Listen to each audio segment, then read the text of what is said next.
Welcome. For those that don't know me, I'm Michelle Dunscombe and I'm coming to you from Larrakia country here in Darwin, or Garamela as it was known prior to colonisation. And before we start, I just want to acknowledge that I am coming from Larrakia country and pay my respects to elders past, present and those to come, and also acknowledge the lands that each of you are dialing in from.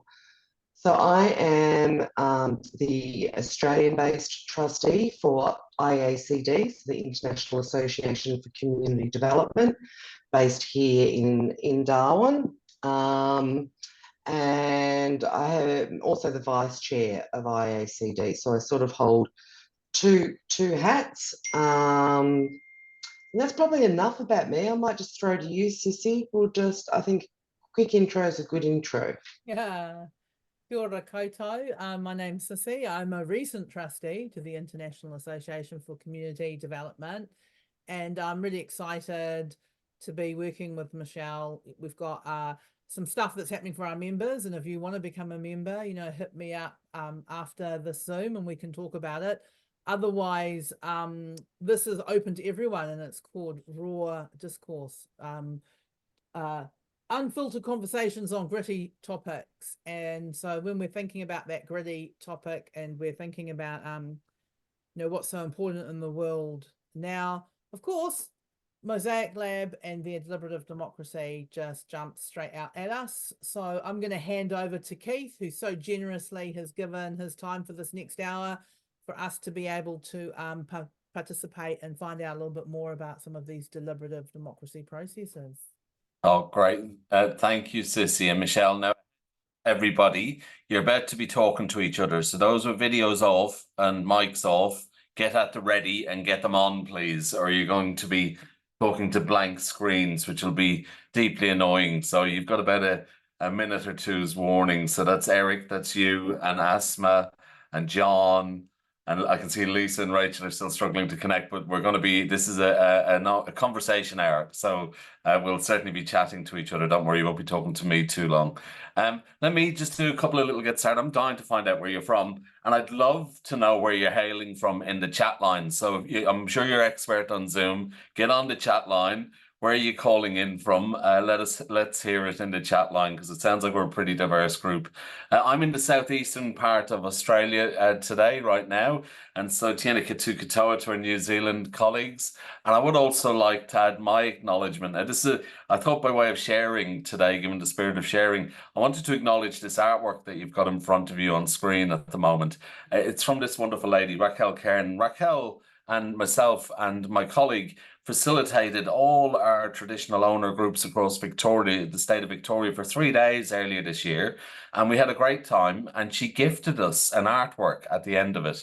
And the artwork is the artwork you've just seen here, which is called Nernula.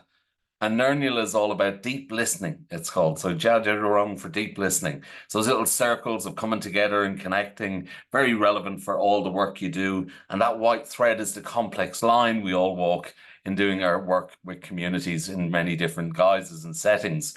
So nice to have that spirit with us. That's me. You can see me on screen. I founded this group along with two others about 14 years ago called MosaicLab. We're a small group of 15 of us. We specialize in something called deliberative democracy, trying to really activate and give power back to citizens in any form that we can. There are big processes we do, but we try and apply this in any way we possibly can in our work.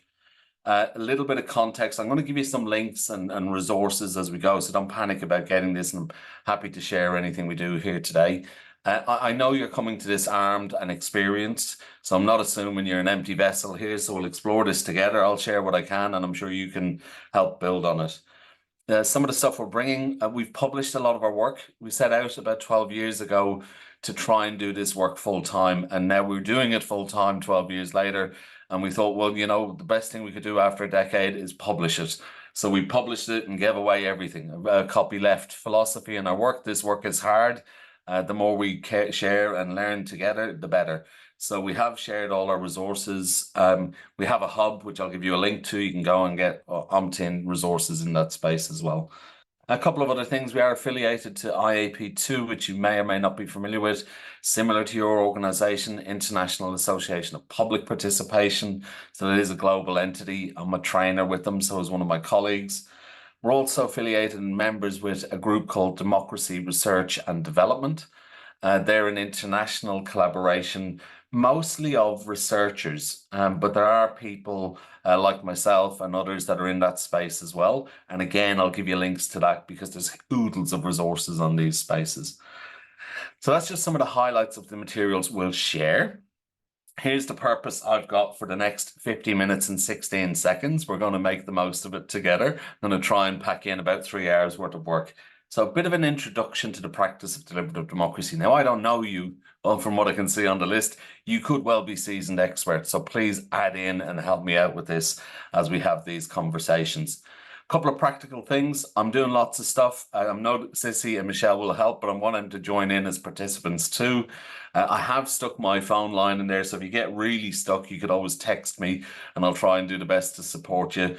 But that offer will expire at the end of that 50 minutes. Don't call me later tonight. I'm not going to help you.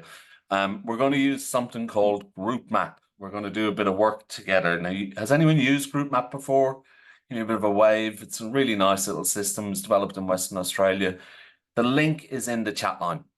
So if you follow that link, it'll open up a browser for you and you can enter your name, just enter your first name, and you're going to be brought to a pretty weird looking screen, which I'll tell you more about in a second. Bit of virtual patience and presence. Be really good to be here. We are going to be talking, so please do get videos on. You are going to be active. This isn't a sit back and be talked at session. I am putting you into groups to start this conversation very shortly. Bit of virtual patience. If it goes south, I'll do the best I can to get it back online. Couple of other bits from me. Here's roughly what I'm going through. We've gone to this hour, we're packing it in. And I thought in prep for today, we mostly want to get in conversations with each other. We know this stuff and we can build on it. But I'll give you a little bit of input up front once we've had a chance to connect. So how do we define this thing we're calling deliberative democracy? Some of the guiding principles, some of the sample topics. I want to show you a little video around citizens panels, which come out quite recently, which is, I think, quite emotional and really good to see. Mostly, I want to build time for reflections. I'm going to try and squeeze in a good 15-minute convo that on the back of all this, you guys get to work with each other and think, okay, so what is it that we're actually getting from this? What are we learning? What are we hearing? How might we apply it to the work? I'd love to catch that because I'm going to give it back to Cissy and Michelle. And Cissy and Michelle, maybe we could hand it on to others too and share whatever we come up with today. Does that sound okay? What do you reckon, John? You up for that, John? John's looking. Yes, John's giving me a thumbs up. Thank you, John. Let's connect you. I'm going to get you out for a conversation. Now, I've given you the link in the chat line. If you're struggling with that, you have a play with this. That's what we're here to do, eh? There's a QR code. If you want to use your phone, you can QR code this as well. The link is exactly the same that I've given you in the chat line. I will keep us moving, but let me know if you need the link back up. Keep it the same on the chat line there. You'll see that little pop up, put your name in it, and off we go. Now, your first screen, I can see there's some people. Let me get you over there. And you might need to just refresh. Sorry, I've just had to hit a button on the side. You're going to see a screen that looks exactly like this. And I'll stop sharing for a second because it's a little bit easier if I stop sharing. You'll be able to see your real estate on your screens a bit easier. And there's a whole bunch of llamas. And I want you to log on to the system. And I want you to pick the llama that is standing out for you for whatever reason, right? So it's just a way of practicing and getting you on the system. Click on a llama, put your name there. You can tell me why. If you want Michelle, nice work. Michelle is focused, clearly the Dalai Lama. Nice. Okay, we're in there. Lauren, it's giving me a sense of his name. Brody, I hope you're going okay. That looks like you need a lie down or something, the one that you've picked. Well done, Cissy. Well, we're really mixed. Number 9 getting a good match there. So well done, Megan and Lauren. So Megan, why'd you pick that one? What's going on for you, Megan? I like that one. Well, get ready at your mutes. I picked that one just because it looked like a cross between a poodle, a sheep, and a whole bunch of other stuff. So it kind of reflects my head today, but all over the place. I like that. I hadn't thought of that before. Now, we could probably spend the rest of the hour talking about why we picked on the llamas. I won't do that just yet. I am going to move you to one more slide in a second. I can see a number of us are in there. That's awesome. Now, we call these maps just out of interest. We like this tool because we can customize it. I'm not promoting it. I've no interest in group map other than it's very hard to find tools online, but we use this in the room as well, where we can actually usefully have a tool to help us collect and manage data. Now, I'm going to share my screen again just for a second, and I'll describe to you what we're about to do on the next little task. And when you go out to a conversation you'll be having in a second. So I want you to have a chat. I'm going to give you a good 3 or 4 minutes for this chat. And I'd love you to obviously say good day. If you haven't met each other, please, you know, it's always good to make connections in this space.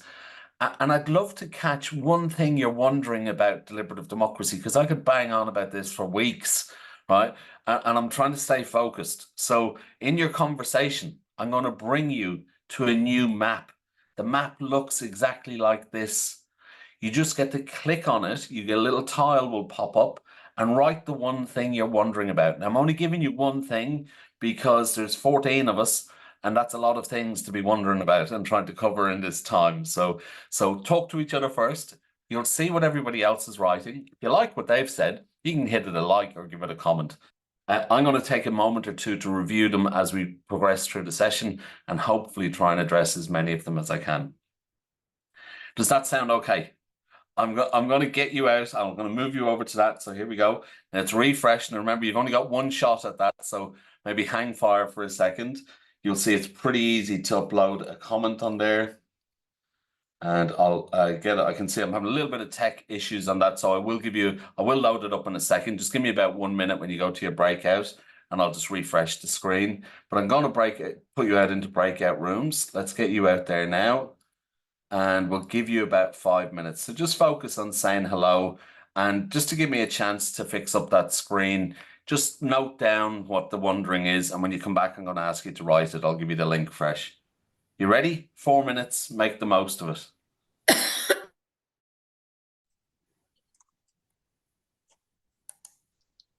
bit left out. I was getting a bit of FOMO going on, you know. Now, Vanessa and Leanne, I'm coming to you to see what was on your minds. So I'm just looking at them coming in. Welcome back, everybody. I hope you didn't. I don't think anyone dropped off, so I'm hoping you got a chance to have a little bit of a chat. Some really nice nudges on the group map. I have opened it up. If you've got other wonderings, you can add them in as we go, and we can always try and point you in the right direction. But I'm going to go to one of our groups in the interest of brevity. Cissy, Leanne, Vinetta. Am I pronouncing that right, Vinetta? What were you guys talking about? Vinetta and Leanne, what were you saying? What were you wondering? Talking about engagement with our communities, how can we better? Yeah, and, nice. Have robust conversations and be with real people and encourage new people to come along the journey with us. Yeah, nice. Love and it. work with what, the wins, not just, we've got lots. In my area, we've got wonderful councillors working for the council, so I'm very lucky. Yes. How do we work better with that? Maybe we share that with other councils. It's maybe a way of sharing as well. Nice, very good. I can see Vinetta, you're nodding. You're in fierce agreement? I am, yeah.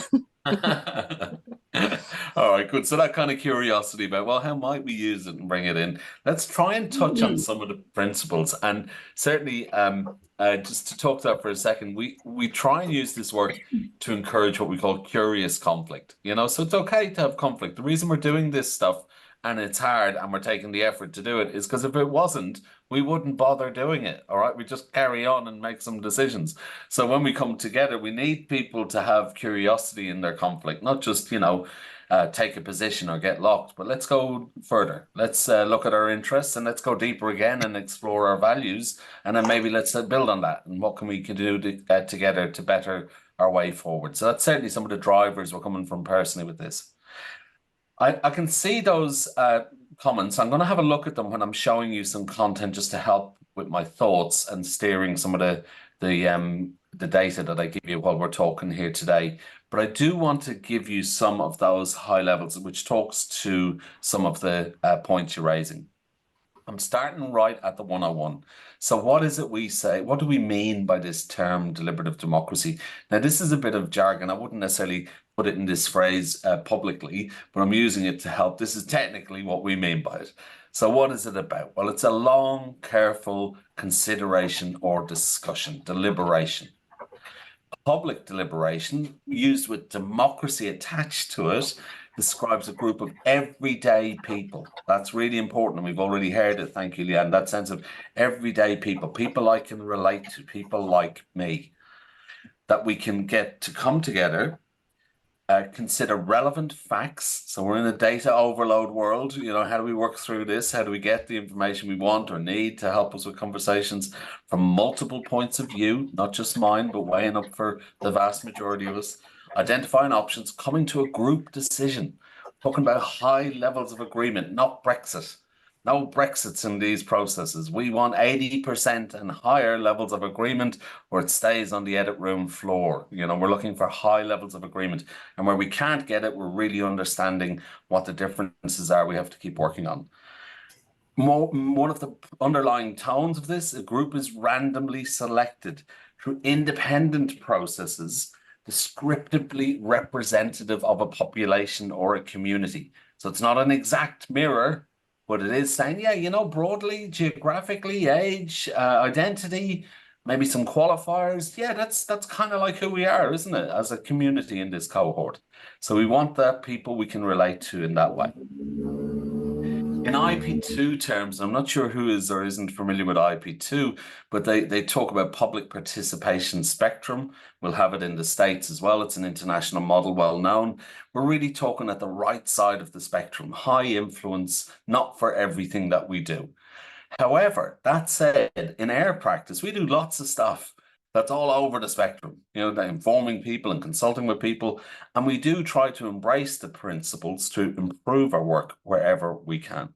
We think it lends good value in that way. Now, I'm going to show you a very short video clip. It's a little animation. So I'm going to kind of let you just digest this and give you one or two more little bits, and then we're going to try and reflect on it a little bit in groups.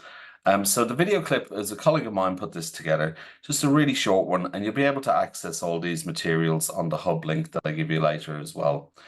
A little bit of a, what is it and how does it differ to maybe normal engagement?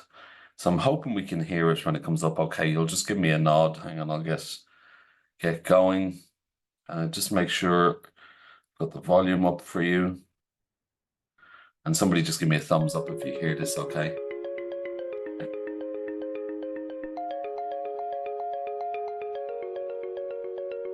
Deliberative engagement or deliberative democracy. Let's start with a definition. Deliberation simply means a long and careful consideration or discussion. Democracy describes the system of government. However, elections weren't at the centre of this concept when it originated in Greece. Representatives were chosen by sortition, random selection. Put them together and we have a deliberative democracy, a randomly selected group of everyday people who discuss an issue in depth. It's different to representative democracy, which is based on polling and voting, or asking people what they think when they probably haven't been thinking. Examples of deliberative processes include citizens' juries and citizens' assemblies. There's 6 principles that underpin them. 1. Representative. A random sample of people affected by the decision participate. Standard approaches are based on self-selection. Whoever turns up is heard, and diverse perspectives are often missed. 2. Clear remit.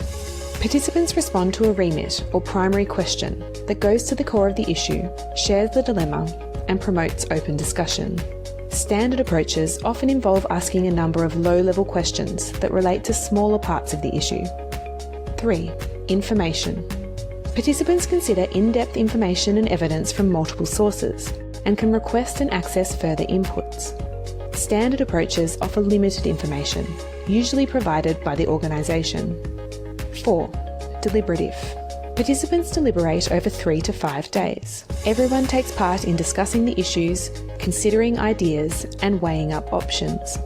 In standard approaches, the organisation offers activities like short surveys and brief workshops that don't encourage in-depth discussion. 5. Blank page report. Participants respond to the remit by writing their own report. Starting with a blank page, they refine and agree on their final recommendations, then present their report directly to decision makers for consideration. Standard approaches often limit how people provide input or prompt a certain type of response. The organisation manages and analyses feedback and then writes the report.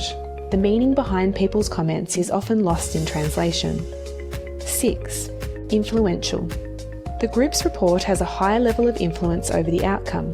Decision makers respond directly to participants, explaining how they will or why they won't implement each recommendation. Standard approaches tend to involve limited influence and minimal interaction with decision makers. Deliberative engagement is a form of meaningful engagement. These principles can be applied to any engagement process. So, next time your organisation is grappling with a big issue, consider how you could harness the benefits of a deliberative approach.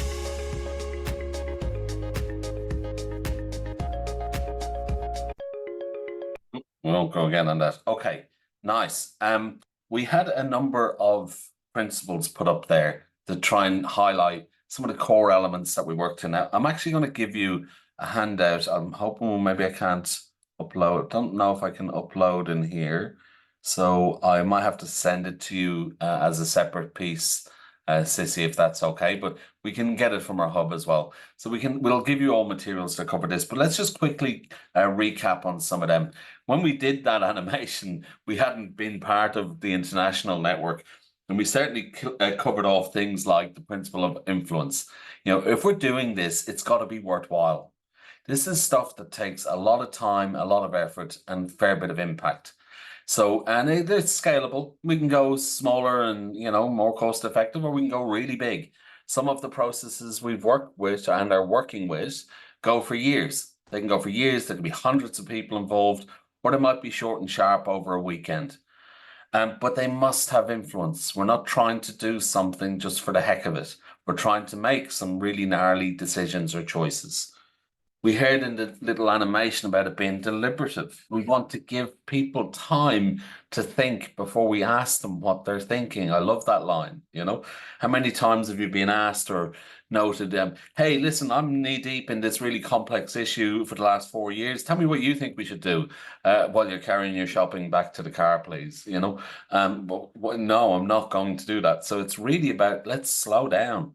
Let's help people have time to think before we ask them what we're thinking. We will apply that in any conversation we do, if it's 60 minutes like this, or if it's something that goes for weeks or months together. The representative nature of it, again, mentioned in our animation. So we need to have that diversity. We want it to be different voices. I'm running a panel session tomorrow with about 60 people, and they're from all ages and walks of life and background. And they're dealing with the complexity of the energy pricing system. And they've been working on it for months together, you know. So this is a really compelling set of conversations, an unusual orchestrated group to see. I'm going to show you a little video of that in a second. Not that process, but about panels generally. Informative, we're overloaded with information. We've got access to so much of it, and we're expecting participants to digest complex volumes of data. So we're always working at how do we make that more accessible, fairer to influence and access. Give people time to say, look, we think this information is useful, but what do you want to hear from? Who do you need to have speak to you? So give them time and ability to ask that information back. We've just started experimenting with using artificial intelligence systems to make data more accessible, which is working really nicely. And I'd encourage you to think about that if you're in that space. It actually helps to penetrate the depths of those information. Time is one that we didn't particularly mention, but it is about trying to give as much time as we can to allow our deliberations to happen, to give space in between our meetings, to digest, to go and talk to our colleagues and friends and family, and maybe consider other responses and elements. Clear remit, this is our challenge. We call it like a call to action. So big open questions that are like a hook, that have the challenge in it, that make us want to be compelled to respond, and let us work through that as a big issue together. Inclusive, we have to work at hard at this. So not only making sure we're getting that diversity and participation, but making sure that the processes are allowing for diversity and accessing and communicating in different ways as we can. That means we've got to go the extra effort most of the time, which is a good thing to do anyway in any of our practice.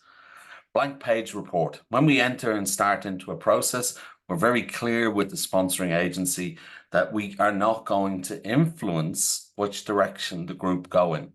We'll be clear about what the challenge is and what they can influence and what they cannot influence, those obvious basics. But how they decide to respond is up to them. If their interest is here and that's where they're going to make their recommendations, then that's where we have to let them go eventually. We do get them to pen in their hand. So all the time about democratizing the process, we're not going to write anything. The only thing we'll help a group write is maybe their working agreements as they start a journey. Beyond that, they're on their own. They take charge of everything we possibly can at any point in the process. Transparent, super important, particularly for any of our naysayers or objectors to a process. We bring them in, they're part of it, or they can watch and observe and record.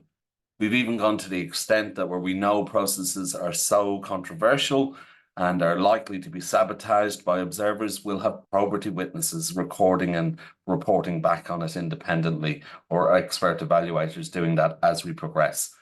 Most importantly for transparency, the participants share the story. They get online, they make the videos, they say what's happening. And the last one we've got is that independent facilitation. So that notice that it's very hard to do this within your own organization. You have to have a degree of independence to guard this space for everybody.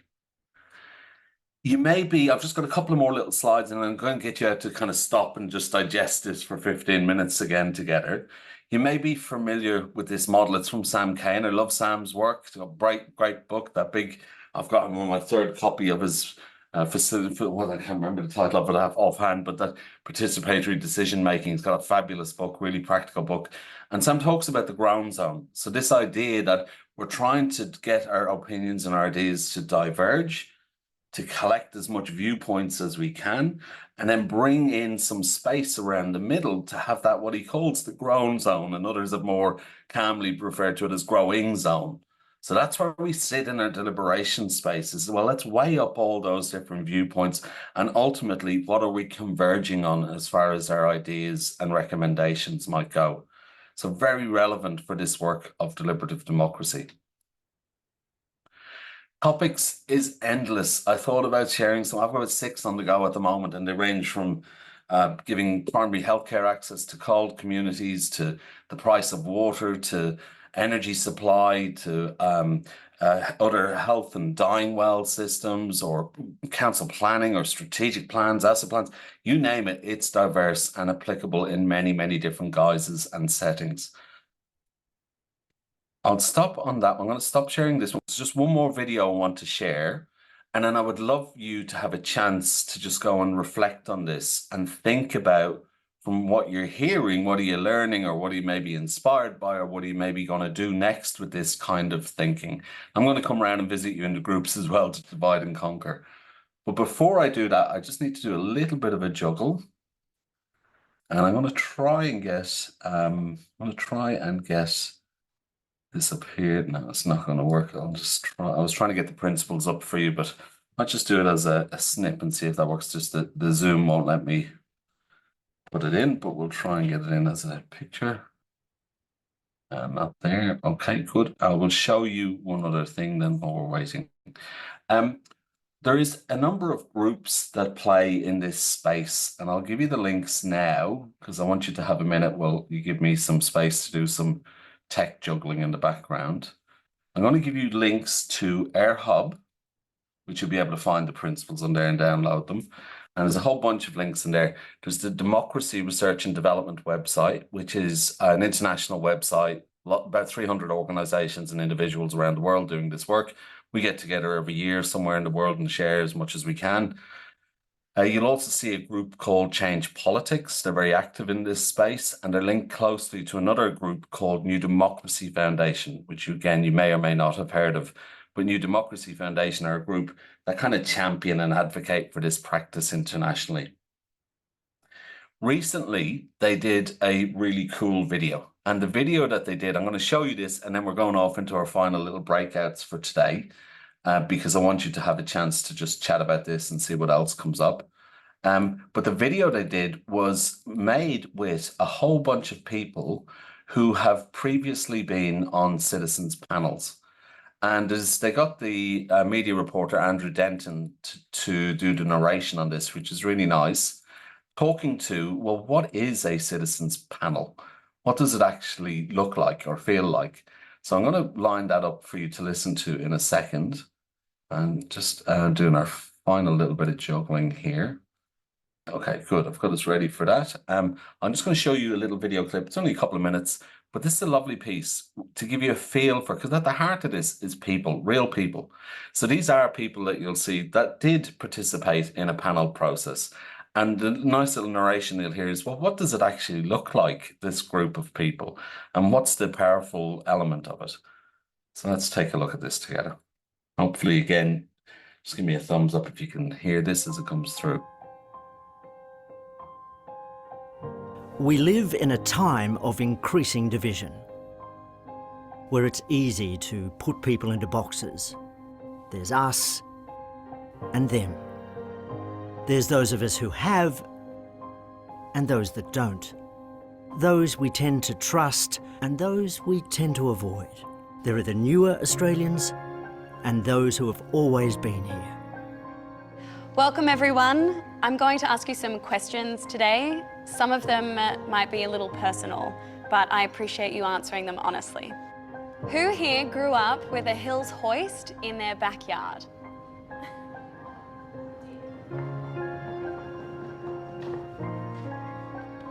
Who here doesn't know what a Hills hoist is?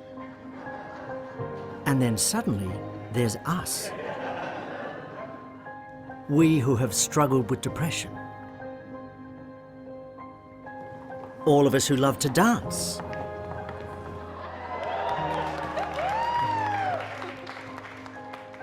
We who are embarrassed about our body. We who've been bullied. And those of us who have bullied others. And then there are the lucky ones who've had sex in the last week.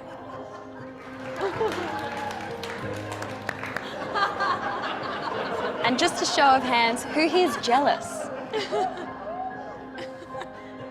We who are struggling to pay bills. We who have a terminal illness. And we who acknowledge the courage of others. We who believe in life after death. We who are in love. And we who care about the future of this country. We're not really us and them. Together, we're a community. Together, we can solve hard problems. Who has been in a citizens' assembly?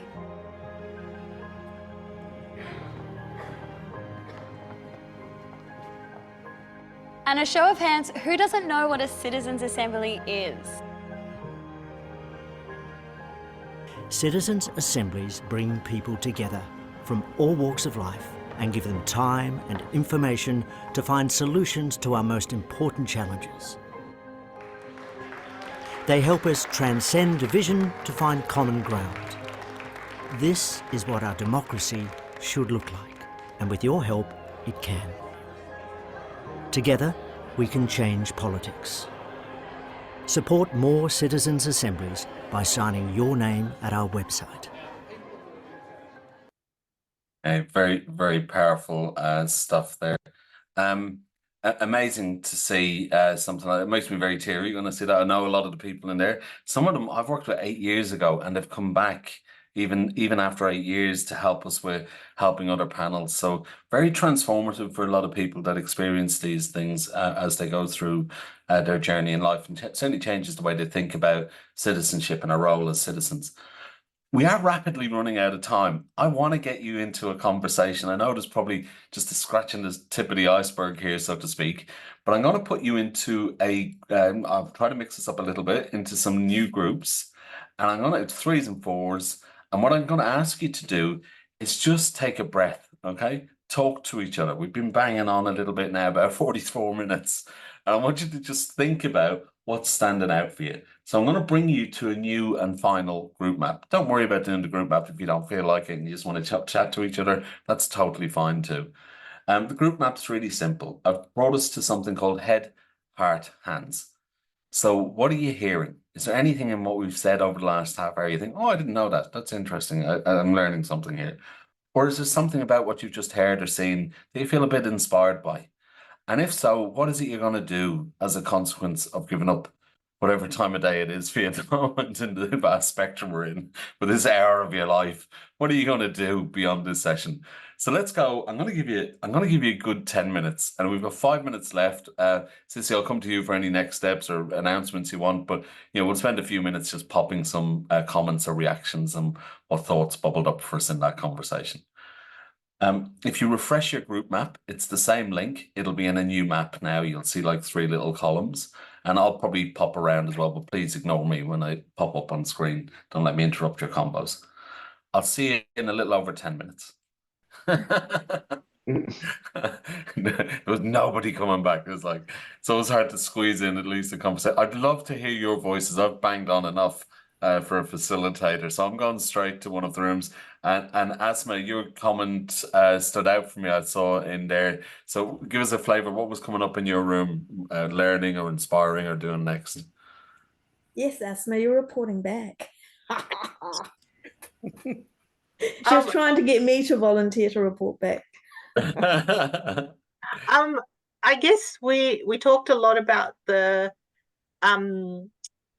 practicality of it. Like we talked a lot about how we could make sure that people that were already disempowered weren't continuing to be disempowered in this process. Yeah. And I guess how you said that you leave the facility and everything happens according to them, and then if you just leave it to the group dynamics within the group, how do you know that the disempowered voices are not being very good coming to the table? I'll give you there's a 30-second response. It's actually fairly structured, the process, but they have lots of choices to make themselves. But you've picked up on a really good and relevant topic. So over the last year or two, there's been a lot of work done on power and privilege in particular, and trying to make people really aware of the pressures of modern life in that space. And there's some nice practices happening where instead of people just doing lots of broad, pretty low value engagement, they're investing their resource into just that and amplifying minority voices. Why do they do it? Because they want them initially to come together in cohorts, build some confidence in their opinions and their ideas, and gradually bring that in to bigger spaces for the very reason we don't want it to be lost. So tomorrow, I happen to be doing exactly that. I've been working for 6 months with cohorts of people who are completely deaf or blind, or people who live with different restrictions in one way or another in their lives, and many different cohorts. And they're all coming together to meet a panel tomorrow. And we've been kind of gently building up to that over a series of months. So there's a bit of an obligation or an amplification of don't forget about these perspectives, because they're too easy to forget about it. So super important to be pointing that out in any way you can, or any guise you can. Great pickup, Asma. Let's go. I want to hear quickly from the other groups. So maybe some voice. Alison, no, I'm just picking on names random. Do my random eyeballer. So Alison, there you are. I can see you. How are you, Alison? Let's give you a nudge.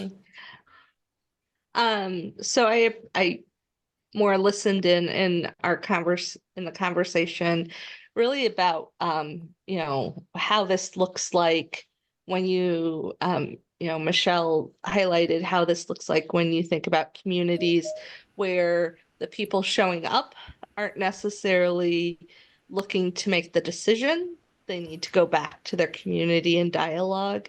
And what does that look like? So that was something I took back. Nice.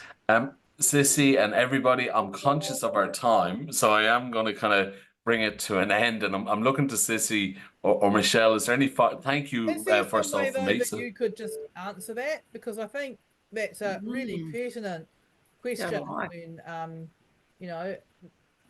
to me, it would be too much to lose to not have a response to, you know, how Yeah, sure. So, Alison, so can you reframe that for me again, please? Sorry.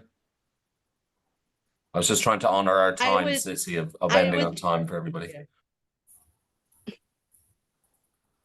I would think about it, maybe how I would frame it as, you know, going back to who shows up isn't necessarily, and you were speaking to this in terms of that, but who shows up, but also the time component of really thinking about what does that look like with when folks need to go back and reflect or need to go back to their community to do further decision making.